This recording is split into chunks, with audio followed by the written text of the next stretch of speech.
Assalamualaikum Bu Lili, gimana kabarnya ini? Waalaikumsalam, alhamdulillah baik Ibu Eka. Baik, ini dengar kemarin kan kita sempat ketemu di kantin itu, katanya mau coaching ya hari ini sama Bu Sri.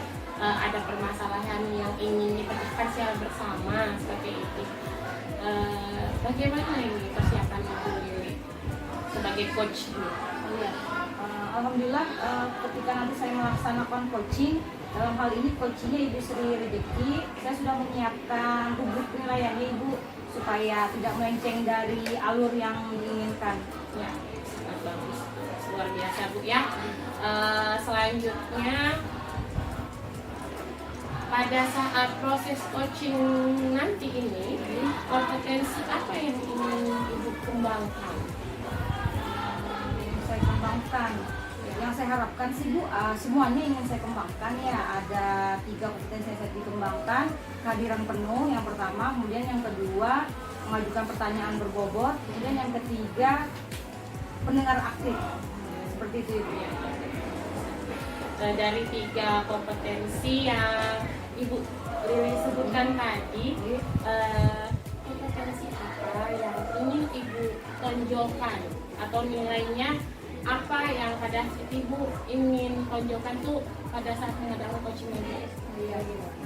Yang ingin saya tonjolkan ini mungkin Ibu mengajukan pertanyaan yang berbobot, karena kalau seorang coach mengajukan pertanyaan yang berbobot, otomatis coach ini akan mengacu coach untuk menjawab dan mencari solusinya sendiri. Jadi bukan solusi itu dari coach, seperti itu Ibu. Mungkin itu aja kalau saya yang ingin saya tonjolkan adalah pertanyaan yang berbobot. Oke, baik Ibu, sangat bagus kompetensi yang ingin Ibu kembangkan ya Bu Lili ya. Sekarang ada pertanyaan terakhir ini Bu. Kompetensi apa, indikator ketercapaian apa dari tujuan pengembangan Ibu yang Ibu ingin capai pada saat coaching nanti? Jadi indikatornya ini Ibu, kalau dari saya coach itu mendapatkan solusinya sendiri. Jadi saya hanya membimbing, yang saya hanya memberikan pertanyaan berbobot sehingga coach itu akan berpikir sendiri dan mencari solusinya sendiri. Baik, itu sangat luar biasa tuh, karena pada saat coaching coach hanya untuk mengarahkan seperti air pada saat coaching itu, sehingga tujuan dari Ibu meng-coaching nanti akan tersampaikan dan coach pun juga mendapatkan solusi positifnya sendiri. Begitu ya Bu ya. Saya doakan Ibu nanti pada saat coaching berjalan lancar sesuai dengan tujuan dan indikator yang ingin Ibu capai sendiri. Baik, terima kasih banyak Ibu Eka. Semangat Bu, tetap semangat Bu.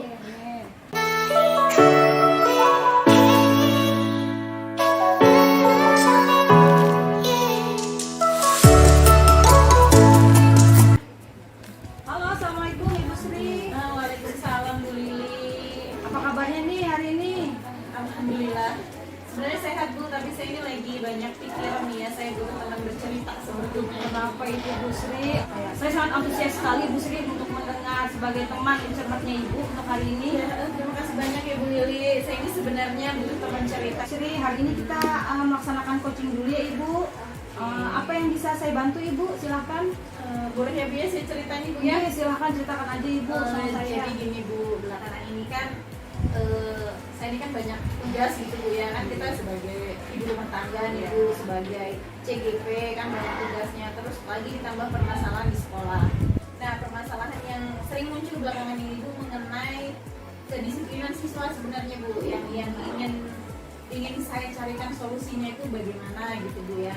Kan saya di sini sebagai guru BK, sebagai guru PK juga iya, kemudian kan banyak berkoordinasi dengan kesiswaan ya Bu ya. Nah, permasalahan yang saat ini paling sering muncul itu ya masalah kedisiplinan. Kalau pagi itu ada aja anak yang terlambat gitu nah Bu. Itu yang ingin saya bicarakan dengan Ibu, siapa tahu nanti bisa ketemu solusinya itu bagaimana menyikapi anak-anaknya seperti itu. Baik, berarti Ibu permasalahannya adalah menghadapi siswa yang suka suka terlambat Ibu ya? Betul, Bu. Ibu sebagai guru BK dan saya juga sebagai guru piket. Iya. Ada lagi nggak kekuatan lain yang Ibu miliki selain sebagai guru BK dan kemudian sebagai ya guru piket? Kan gini Bu, saya itu kan piket tidak sendiri Bu ya, kan ada teman-teman.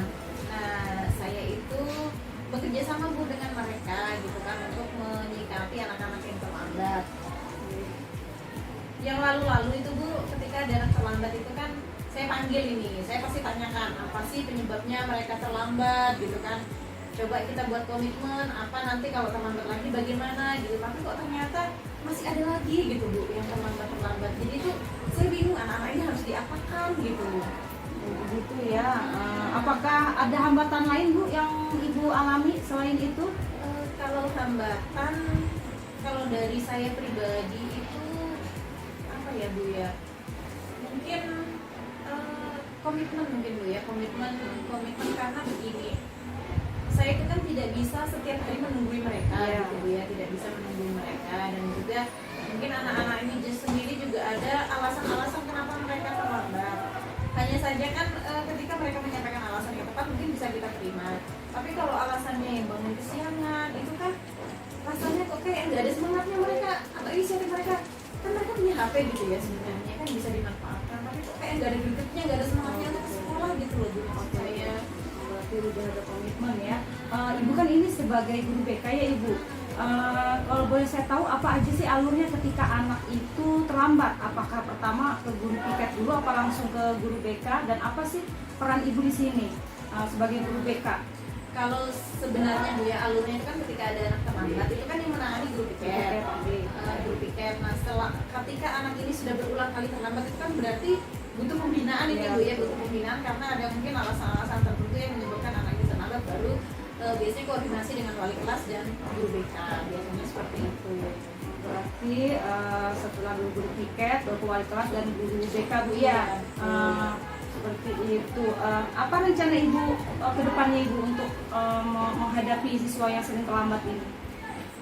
Itu Bu yang sebenarnya sedang saya pikirkan gitu Bu ya. Saya ini harusnya idealnya seperti apa gitu ya supaya anak-anak ini tidak lagi terlambat, tidak berulang-ulang terlambat gitu ya.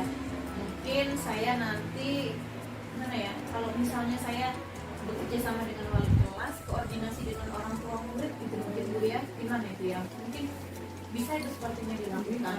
Harapannya sih ada efek jerah gitu Bu dari si anak ini tidak lagi terlambat, lebih semangat sekolah. Itu bisa Bu, kita bisa koordinasikan juga minta tolong ya dengan orang tua murid memastikan apakah dia tidak terlambat seperti itu. Ada lagi Ibu mungkin rencananya? Saya akan berkoordinasi mungkin Bu ya dengan kesiswaan. Saya pikir itu rencana yang paling mungkin saya lakukan itu koordinasi dengan kesiswaan, mensosialisasikan kembali tata tertib yang ada di sekolah gitu ya. Ketika anak terlambat konsekuensinya apa, karena kan sesuai dengan apa yang kita pelajari Bu ya, kita kan nggak boleh memberikan kepada anak-anak.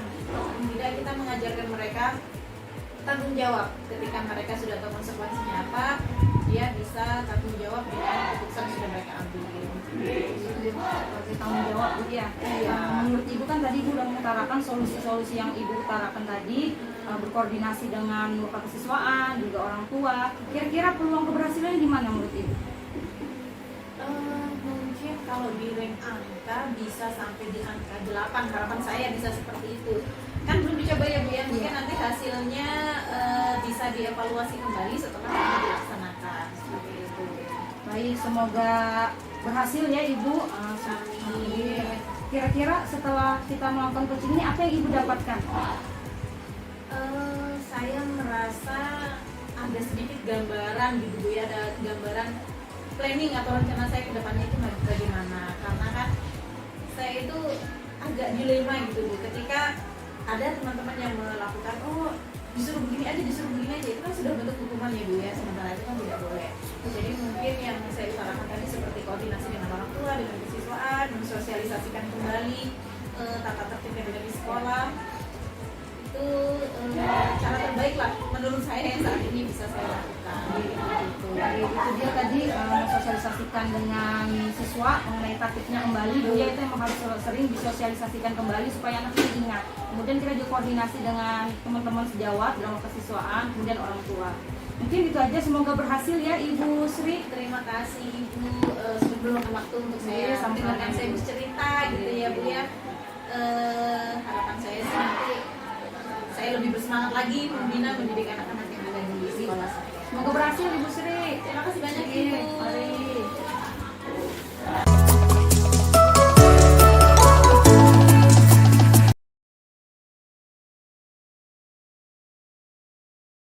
Halo, assalamualaikum Ibu Sri. Waalaikumsalam Bu Lili. Apa kabarnya nih hari ini? Alhamdulillah.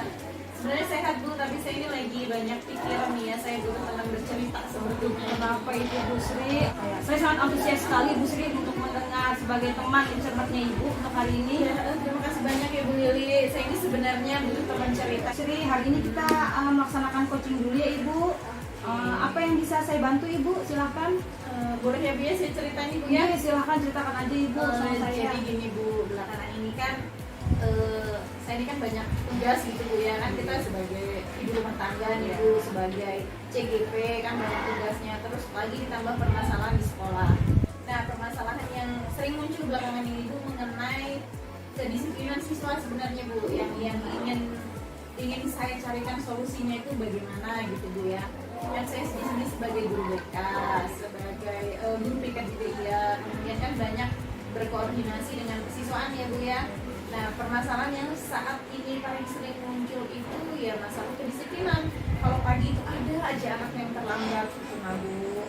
Itu yang ingin saya bicarakan dengan Ibu, siapa tahu nanti bisa ketemu solusinya itu bagaimana menyikapi anak-anaknya seperti itu. Baik, berarti Ibu permasalahannya adalah menghadapi siswa yang suka terlambat Ibu ya. Betul, Bu. Ibu sebagai guru BK dan saya juga sebagai guru piket. Jadi, ada lagi nggak kekuatan lain yang Ibu miliki selain sebagai guru BK dan kemudian sebagai ya guru piket? Kan gini Bu, saya itu kan piket tidak sendiri Bu ya, kan ada teman-teman. Nah, saya itu bekerja sama Bu dengan mereka gitu kan untuk menyikapi anak-anak yang terlambat. Yang lalu-lalu itu Bu, ketika ada anak terlambat itu kan saya panggil ini, saya pasti tanyakan apa sih penyebabnya mereka terlambat gitu kan. Coba kita buat komitmen apa nanti kalau terlambat lagi bagaimana gitu. Tapi kok ternyata masih ada lagi gitu Bu yang terlambat. Jadi itu saya bingung anak-anak ini harus diapakan gitu. Begitu ya. Apakah ada hambatan lain Bu yang Ibu alami selain itu? Kalau hambatan, kalau dari saya pribadi itu apa ya Bu ya? Mungkin komitmen mungkin Bu ya, komitmen karena begini. Saya itu kan tidak bisa setiap hari menunggu mereka gitu Bu ya, tidak bisa menunggu mereka dan juga mungkin anak-anak ini sendiri juga ada alasan-alasan kenapa mereka terlambat. Hanya saja kan ketika mereka menyampaikan alasan yang tepat mungkin bisa kita terima. Tapi kalau alasannya yang bangun kesiangan itu kan rasanya kok kayak nggak ada semangatnya mereka atau inisiatif mereka. Kan mereka punya HP gitu ya sebenarnya kan bisa dimanfaatkan. Tapi kok kayak nggak ada gregetnya, nggak ada semangatnya untuk sekolah gitu loh Bu maksud saya. Berarti udah ada komitmen ya. Ibu kan ini sebagai guru BK ya Ibu. Kalau boleh saya tahu apa aja sih alurnya ketika anak itu terlambat? Apakah pertama ke guru piket dulu, apa langsung ke guru BK, dan apa sih peran Ibu di sini sebagai guru BK? Kalau sebenarnya Bu ya alurnya itu kan ketika ada anak terlambat itu kan yang menangani guru piket. Guru piket. Nah setelah ketika anak ini sudah berulang kali terlambat itu kan berarti butuh pembinaan ini Bu ya, butuh pembinaan karena ada mungkin alasan-alasan tertentu yang menyebabkan anak ini terlambat baru biasanya koordinasi dengan wali kelas dan guru BK biasanya seperti itu. Berarti setelah guru piket baru ke wali kelas dan guru BK Bu ya. Seperti itu. Apa rencana Ibu ke depannya Ibu untuk menghadapi siswa yang sering terlambat ini? Itu Bu yang sebenarnya sedang saya pikirkan gitu Bu ya. Saya ini harusnya idealnya seperti apa gitu ya supaya anak-anak ini tidak lagi terlambat, tidak berulang-ulang terlambat gitu ya.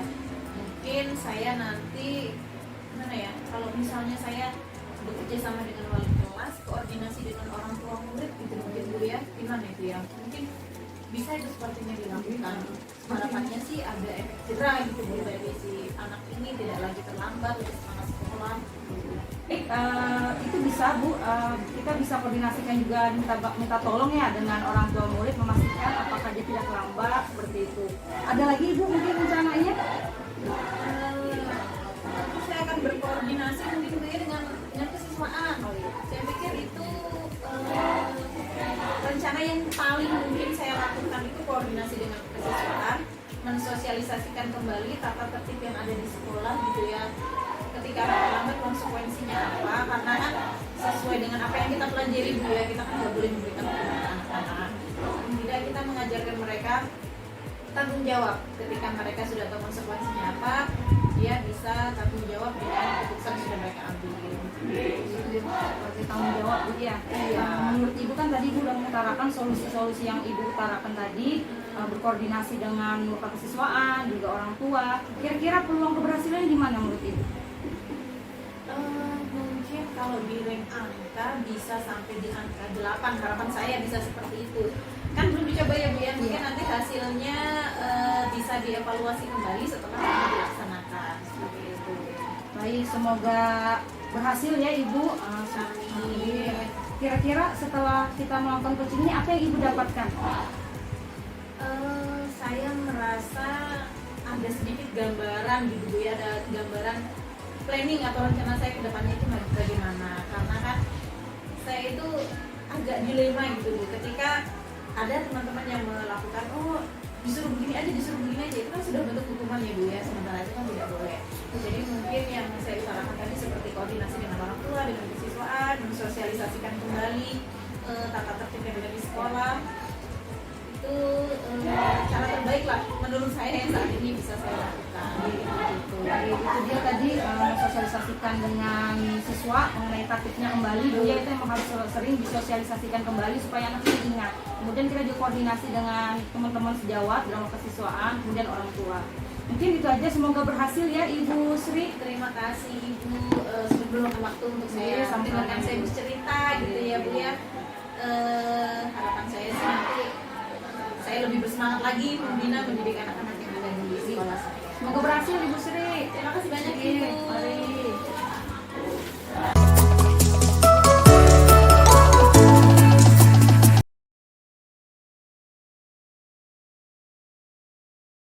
Kembali lagi ya kita ya.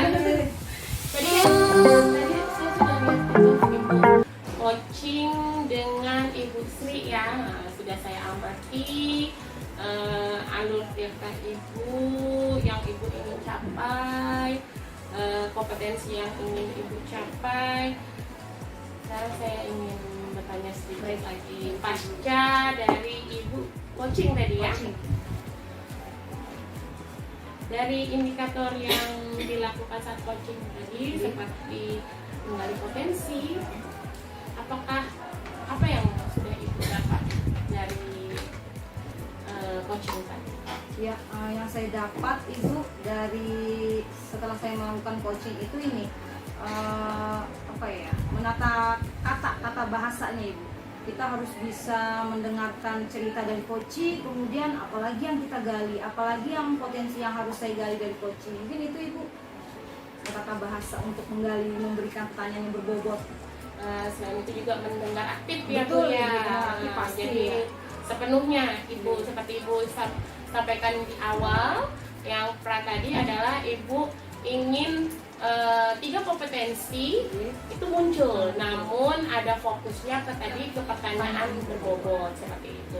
Ya alhamdulillah, Ibu sudah menggali pertanyaan berbobot. Ibu sudah bagus, alhamdulillah, memakai kata-kata yang tidak menjudge seperti kayak mengapa atau ya itu tidak baik, itu kan kurang sopan gitu ya bahasanya, itu menjudge. Karena itu akan menyalahkan gitu, bahasanya menjudge atau menyalahkan Bu Sri seperti itu. Tadi itu saya lihat sangat bagus Ibu dalam coaching Bu Sri. Ya kita harapkan coaching tadi atau Bu Sri tadi yang banyak bicara saat coaching Bu ya, karena sejatinya coach adalah tempat untuk menggali, ya, bukan sebagai Memberikan solusi gitu iya, tidak memberikan solusi, tidak menanyakan solusi saja, tetapi dia juga menggali potensi yang ada di dirinya dan mendapatkan solusi yang positif, ya Bu ya. Oke, sekarang yang ingin saya tanyakan, Ibu sudah menyatakan gitu ya kompetensi apa saja tadi di awal, seperti tiga tadi ya, kehadiran penuh, pendengar aktif, serta potensi diri. Sekarang ingin saya tanyakan, kompetensi apa lagi yang ingin dikembangkan berdasarkan hasil atau tadi Bu Lili melakukan coaching yang baru saja itu? Semuanya itu saling berkesinambungan sih, kalau semuanya sangat penting sih menurut saya Ibu. Kita harus hadir seutuhnya, kemudian kita mendengarkan aktif cerita dari coaching, dari cerita coaching yang kita dengarkan apa yang tadi, kemudian kita kembangkan menjadi pertanyaan yang berbobot, itu pun pasti dari potensinya si coaching Ibu. Jadi kalau apa yang ingin saya kembangkan, kalau disuruh pilih satu mungkin ini aja Ibu, pendengar yang aktif. Nah, itu yang kadang masih saya agak susah fokus. Ya betul, fokusnya kita kan kadang apa terlintas gitu, kita pecah konsentrasi, itu kan manusiawi ya Ibu. Iya, apalagi pada saat kalau misalnya Ibu juga pakai coachingnya di jam-jam pelajaran, ada yang lewat atau murid lagi ingin bertanya kan, jadi memang wajib itu di awal kita mengkondisikan waktu, tempat, dan pada saat sebelum coaching kita harus betul-betul mempersiapkan. Selain itu juga Ibu, saya harapkan Ibu dan saya, karena nggak hanya Ibu saja yang coaching, tapi nanti mungkin kebetulan nanti berjalan waktu saya yang mengcoaching, kita perlu latihannya Bu ya. Bu Lili latihan, saya latihan, sehingga alur dari Tirta mengalir dengan semestinya, jadi tanpa ada bata-bata bahasanya alur tersebut. Jadi latihan itu butuh ya Bu ya. Semangat Bu ya, tetap bersemangat untuk menjadi rekan sejawat yang dapat membantu memecahkan masalah. Semoga seperti itu Ibu. Terima kasih Bu. Ibu. Tetap semangat ya Bu ya. Terima kasih Ibu.